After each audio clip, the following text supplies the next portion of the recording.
Greetings and good morning from Hopalong Hollow. This is Jerry. We got a little bit of rain last night, which was much needed and much desired from these plants. They're feeling a little perkier today. They have really been on the downside. But in today's episode, we are talking about antiquing the garden. And what do I mean by that? Well, in this case, it means matching the look of the garden to the era of this old house, which was built between 1900 and 1912, making it of the Edwardian era. Now, I wish that ladder wasn't there in my video, but as you can see, we have got some Virginia creeper, which is starting to do a little bit too much blockage on the windows, so we need to get that down. I'm here on the north side of the house, looking on this pergola, which James built about 15 years ago. But it is a very Edwardian-looking structure. And the thing is, we've never really put the entire pergola to its purpose, its full use, because it was built to hold up that wisteria, which was lying on the ground because the structure that it was on before just collapsed. It was so heavy, this wisteria.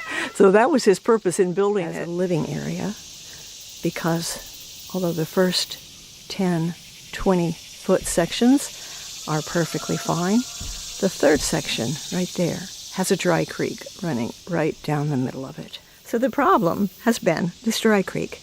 The dry creek, which runs right underneath the third section of the pergola, making the third section fairly useless as far as floor space, because of this creek.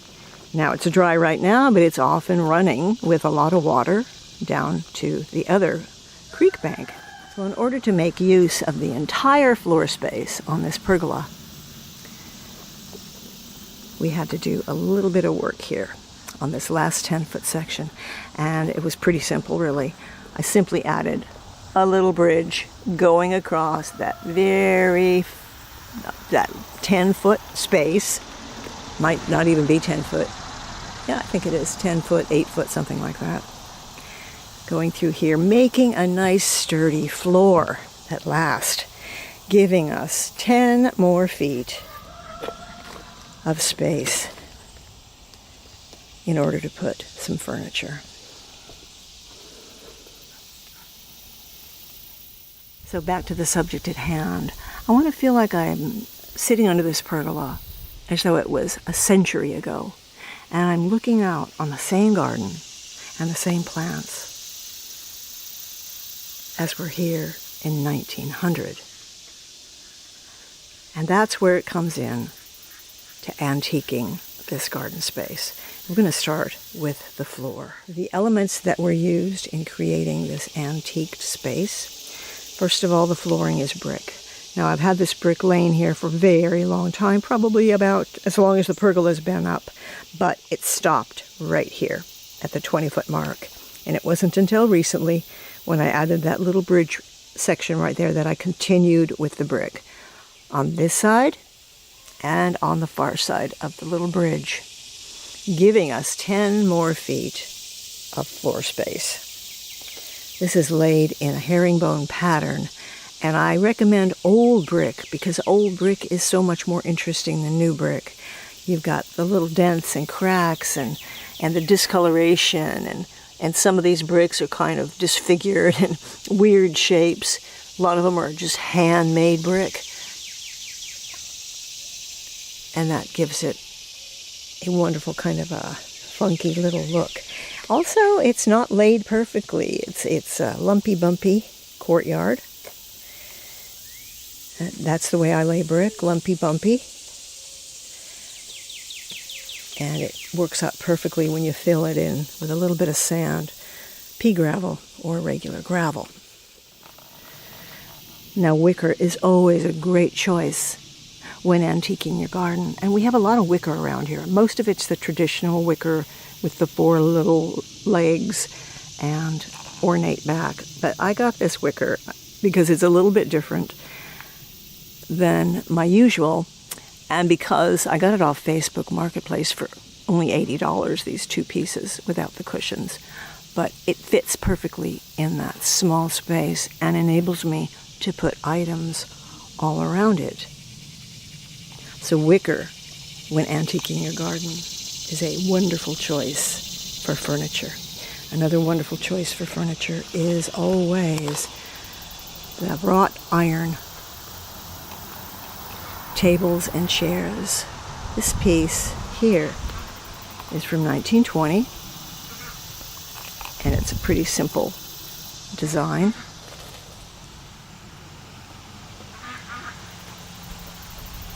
But you add a couple cushions on there and they're perfectly comfortable. This set here is actually newer, much newer. This is not an old set. I've probably had it for 10 years, and I really actually think this one is a lot nicer because I like the ornate design on it. This would have been appropriate for a Victorian or an Edwardian space. Another element used for antiquing the garden is statuary. And if it's got a lot of age on it, if it's got some moss, even if it's a little bit broken, statuary is such a perfect thing to use in an Edwardian garden. I especially love this little maiden here.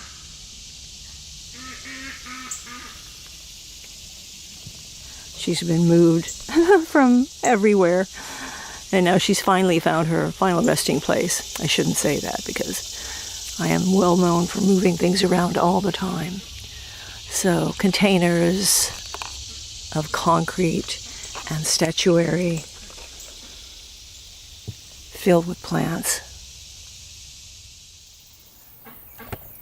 Another great thing to incorporate into an Edwardian or an antiqued garden are wrought iron plant stands. Now these ones are looking pretty nice and rusty right now because they've been outside in the weather for about 5 years.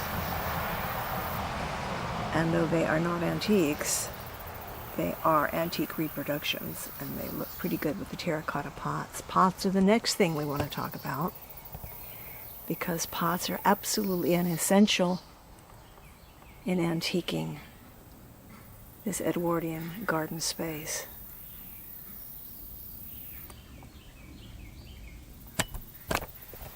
Of antique urns like this, that is just so perfect for the garden. This one is very, very old, and I've got a set of 2 given to me by my friend who was not a gardener but discovered these on her 1840s property, and who knows how long they had been sitting there, but I'm sure glad that she gave them to me. But you don't have to have actual antique pots, because they make pots nowadays that look very, very vintage, made of clay of all different kinds of sizes, and one of the greatest standbys of all are terracotta pots. Terracotta pots that have aged in the weather. You don't have to do this aging yourself. You can just sit these out in the weather for a couple months. They will take on this wonderful mossy color and also kind of a little white ghostly tint on some of them. This pot has got yarrow, which will be going back into the garden eventually, and some shade plants here, which are, what are they? I forgot. And this is a cranesbill geranium, which is also going to be going into the garden eventually. This one has done, it's taken on that moss color, and it looks like it's very, very old. And of course you can't have an Edwardian garden without having a tender geranium, because it's so Beatrix Potter. There are times when I really regret having planted this wisteria, because wisteria can be a real monster. I mean, a real monster. They don't just grow where you want them, they grow everywhere you don't want them. They take runners and they go under the ground, and they'll get in every single garden that you have. So you really better want wisteria if you plant it. That's just a warning for you. I would rather have climbing roses covering this arbor, but they just wouldn't give me that kind of leafy canopy that the wisteria does. In fact, this rose, which was just beautiful a couple months ago, the heat got to it and all the leaves fell off. But I gave it some fertilizer this morning and it's reviving. So you really want some antique roses in there. And this is called Old Blush. It produces beautiful pink blooms profusely. And it does travel over the top of the pergola while it's blooming. But it never will fully cover it like the wisteria would. Now there is something that I really like about wisteria. And that's the twisting, turning, gnarly way that it grows. It grows up into your structure, which also gives it some extra support up in there. And even in the wintertime, you've got all this really interesting look of the trunks and the branches. So you could actually plant vines on these. Even if the wisteria died, you could still keep these intact. All these gnarly looking creatures right here, because I think they look great. And this is actually what I like most about the wisteria. The wisteria only blooms once a year. The blooms don't last that long, and sometimes it doesn't bloom at all. So all we're counting on are these leaves, this leafy canopy, and all these wonderful branches. Now this is a piece that I got many years ago, and I've never really had a purpose for it. Sort of a terrarium. I've never really known what to do with it. It's just been sitting on the porch. There were dried flowers in it, or little wooden birds, things like that. Never really had a real purpose for it, but it turns out that it looks pretty good in this space and makes a wonderful receptacle for my dishes, my outside dishes that I use out here. And here again is a really wonderful, this is the twin to that other antique pot. And it's filled with a really beautiful impatiens, which looks like little roses. I don't know the name of this impatiens. If you can't find reproduction pots, or you can't find antique pots, you might have some old broken pots that you can use. I love broken pots in the garden.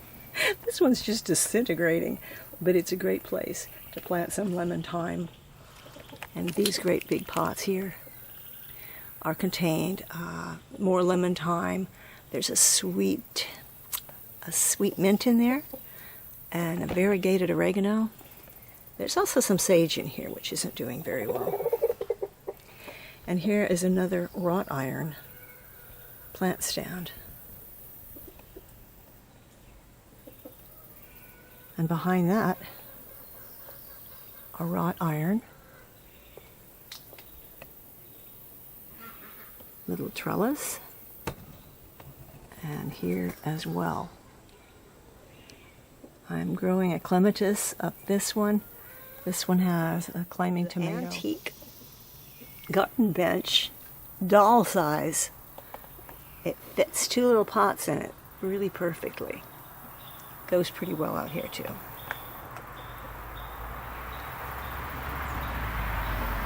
So there you have it. It's just pretty simple to antique your garden using these different elements. Of course, there are many other elements. Water features are great in an Edwardian garden or an antique garden. Watering cans. Now, ours is a very casual antique Edwardian garden. But in this book, there are some fantastic formal Edwardian gardens. I'd open it up, but I don't want to wake up Stella. Way beyond my scope, because I don't really do formal gardens. It's just easier this way, and our house is really simple. Now behind this sitting area at the very end is a slope full of pretty much a wild meadow garden.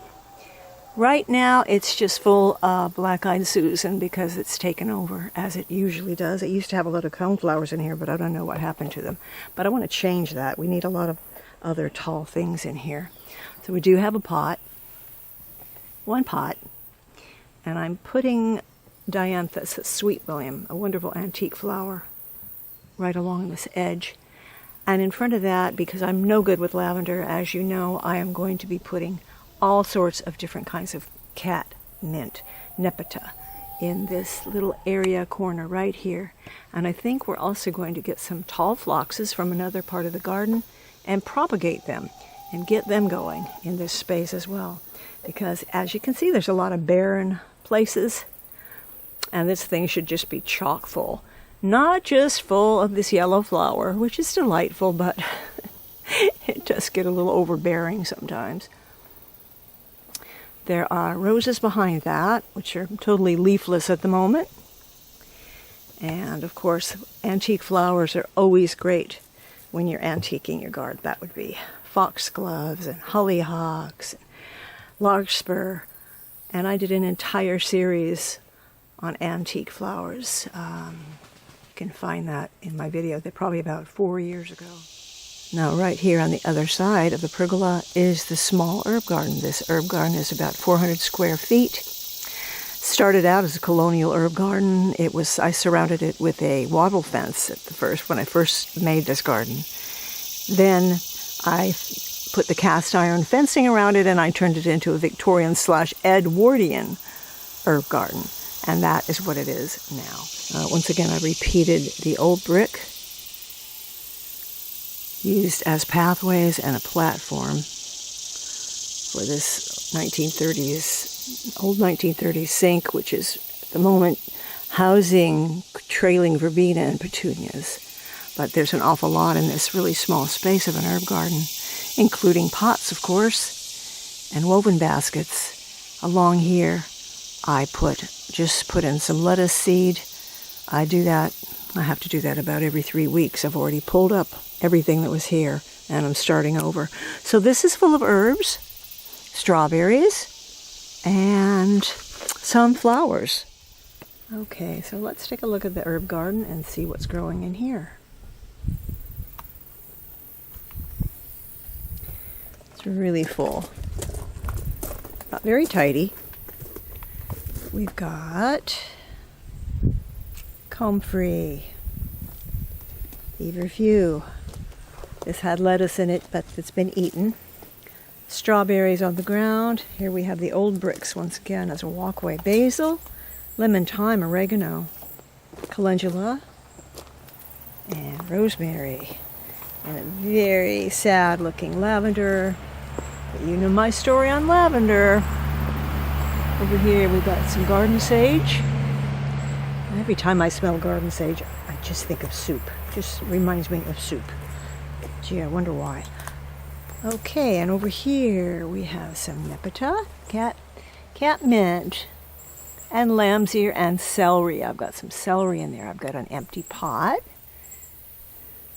So there are 4 matching pots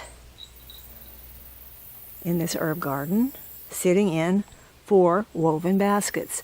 There's some parsley over there in the corner. And up already bloomed is the bee balm, the bergamot, monarda also known as. And here's this 1930s sink with petunias and trailing verbena.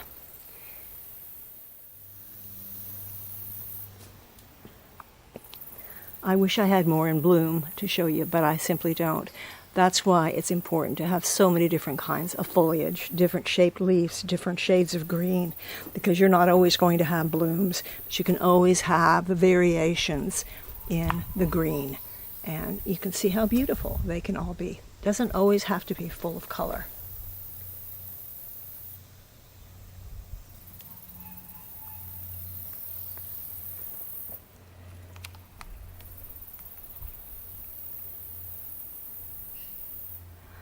When James built this pergola, he had no experience in building a pergola, and I don't know how he did it, but he always figures things out like this. And this thing is so strong and so sturdy that in the spring, when a tree fell here, a big walnut tree, you can see it right there. I did a video on that. We let it lay right there and be a garden barrier. Just turned it into a wall, but this whole tree came all the way over, and it actually hit the top of the pergola, and it didn't do a thing to it. It didn't do a thing. So James is a pretty good builder, I must say. Now I'm pretty pleased with the way this antiqued garden turned out. And it's a very, very nice, cool area because it's the north side of the house and we get a nice breeze going through here, and it's never as hot as it is on the side where the potager is. It was really during the Edwardian period with gardeners like Gertrude Jekyll that introduced garden rooms. And garden rooms are separate and distinct little garden areas, which is what this would be right here. This herb garden would be a separate and distinct garden room. Here's another Edwardian piece, which is a fireplace grate. Looks great in the garden. Another fireplace grate right here. Cast iron fencing. Very good for antiquing your garden if you can find it.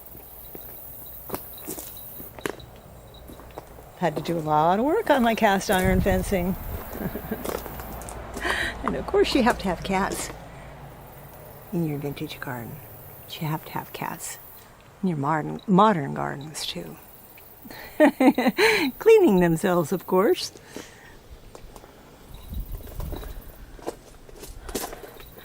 When you have a place where you're sitting, it's great to have, from every direction, a wonderful view.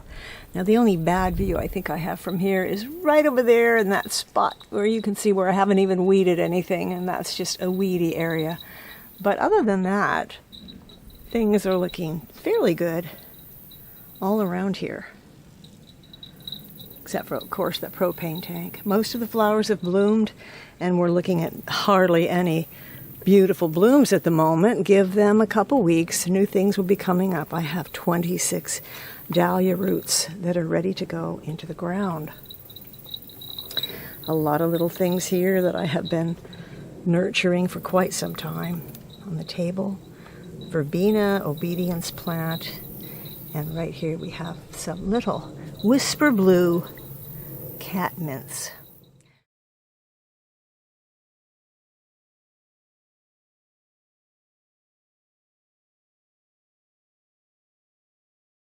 This piece was my cold frame. It has long since fallen apart and been put together as more of a potting bench. Of course, it's so crowded here, I don't think I can pot anything on it, can I? But it's a good holding area.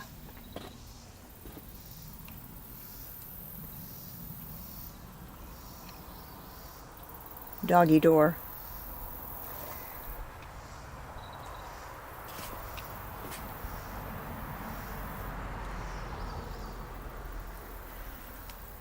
And over here, you can see another angle of the antique garden. So here we have pots, pots, and more pots. Little tomatoes growing here. I don't get very many off of it.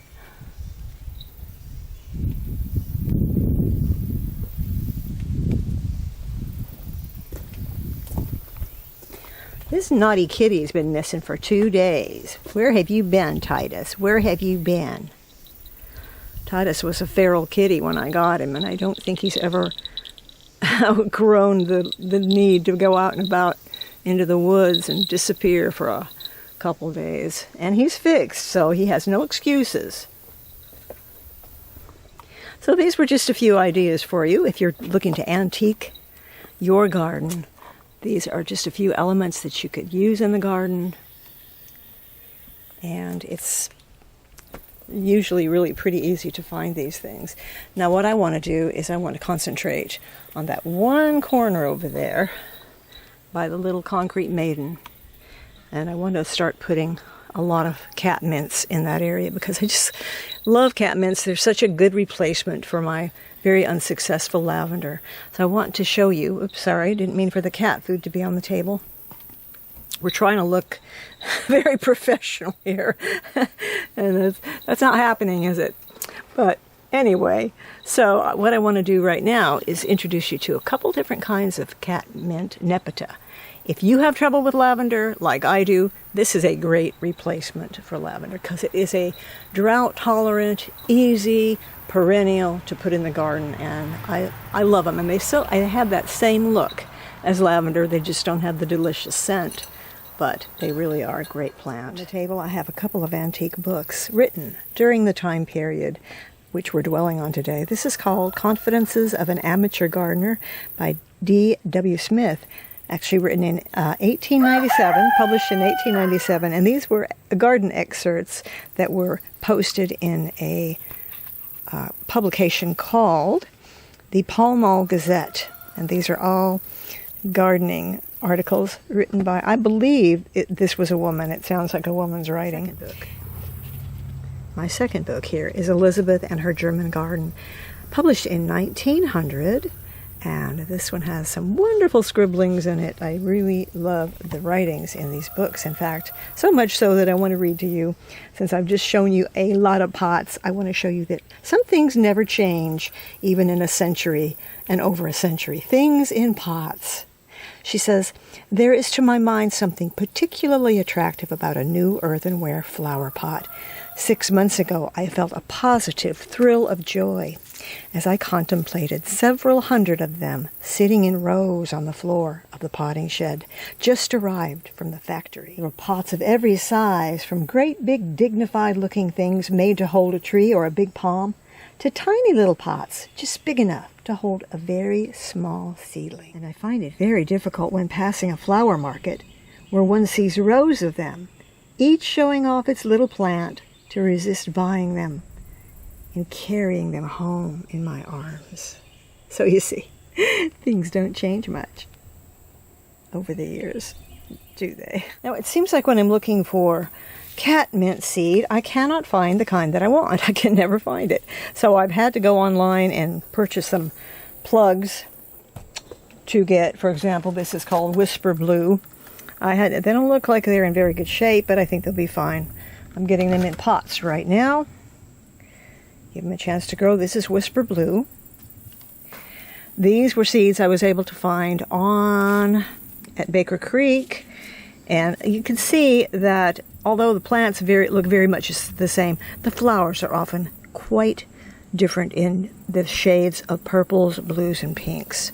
So we have quite a few here. These are more purplish, and I love this pink one. This is another one that I couldn't seem to find at our local nursery, but it is called Cat's Meow, and I'm trying to get these at different heights. So this one goes 17 to 20 inches, and what I basically have is they all look very, very similar to one another, but they grow at different heights, completely different heights. So this is more of a mid-size catmint nepeta. Now I bought several of these. This is Walker's Low. Now Walker's Low doesn't mean that it grows low to the ground, because this is actually one of the taller plants. I think this one is almost as tall as Six Hills Giant. Now they don't have any flowers on them yet. I don't want them to. I want them to get a little bit bigger before I put them into the garden. We're getting ready for a storm, I think. And here's the other one that I got, 12 to 14 inches, Cat's Pajamas. And I love the look of this. If you can get these growing all together, what a great statement those would make. So I'm going crazy on the cat mints and the cat nips because I can't grow lavender. This is looking good. These are the way my dahlias look. I planted these in pots not too long ago as tubers. If you wait till the end of the season and you go online and you try to find dahlia tubers, you can get really good deals for them later in the season. And that's why these are just now coming up, because I put them in pots not too long ago. But they're almost ready to go into the garden. Here's another one.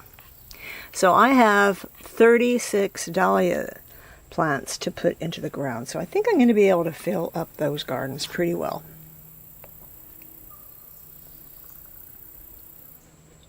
Not to mention these are mystery plants. When the mice got into my seeds and just scattered them all over, I took all those seeds that I had and put them all in a bag, didn't know what they were, just sprinkled them in some trays, and this is what is coming up. So, well, I don't even know what they are, but I guess I'll find out once they bloom. The last thing I'm going to pursue is to grab some of these. These are tall phlox, garden phlox. I'm going to take some cuttings of these and see if I can't get them to take root and grow these as well in this antique garden. So here are the really tall garden phlox, and they are tall. I'm 5'3", which is pretty short, and they are almost, well, they're up to my nose. They're pretty tall, but aren't they beautiful? So what I want to do, I want to take a couple cuttings from these and see if that is successful. Oh, I hate to cut them off at this point, but the butterflies are really enjoying this nectar. Oh, yeah. Hi, buddies. Oh, my favorite bee. A hummingbird bee, a hummingbird moth. Now, they just cover these up. So I'm going to take a cutting. It would probably be better to take a cutting after they've bloomed, or maybe right before they've bloomed. But since they're already in this stage of development, I'm going to cut it right here and put that in the water, and then I will take the cutting from beneath. Wow, look at this. I didn't see this guy in here when I picked the flower. I think he was getting ready to take a nap. But he can be just as happy if I put this flower in the pot. Now here's another one, another phlox from another garden. And this is more of a dwarf phlox. This one doesn't get as tall, about 2-3 feet tall. Whereas this one, as I showed you, gets about 5 foot tall. But these would look great in the same garden, so I'm going to try to take cuttings of this one as well.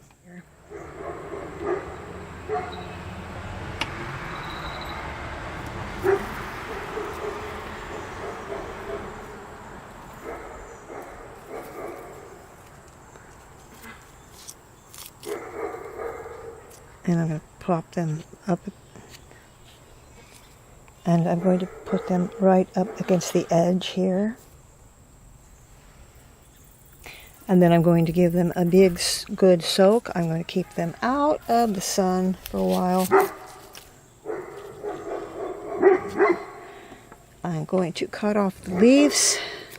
Just cut them in half is fine. Give them a better chance so they won't be concentrating on growing those leaves.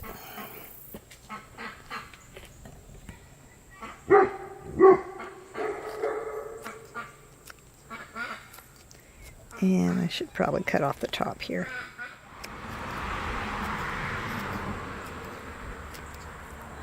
And let's see, I think I'll take you right here. Pop you in the water too.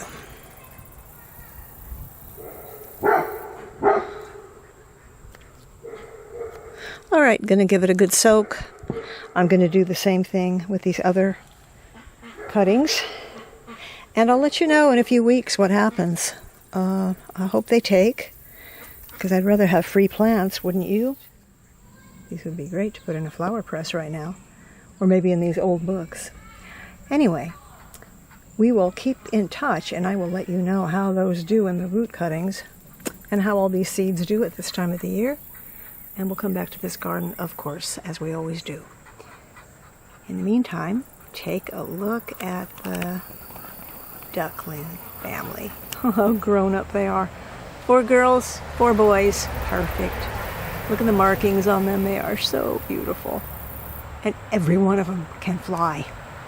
Oh, you're lucky if your domestic ducks don't know how to fly, but mine do. So from Hopalong Hollow, this is Jerry, and we will see you next time. I have a great recipe for some avocado soup, so maybe we'll do that in the next video. Until then, bye.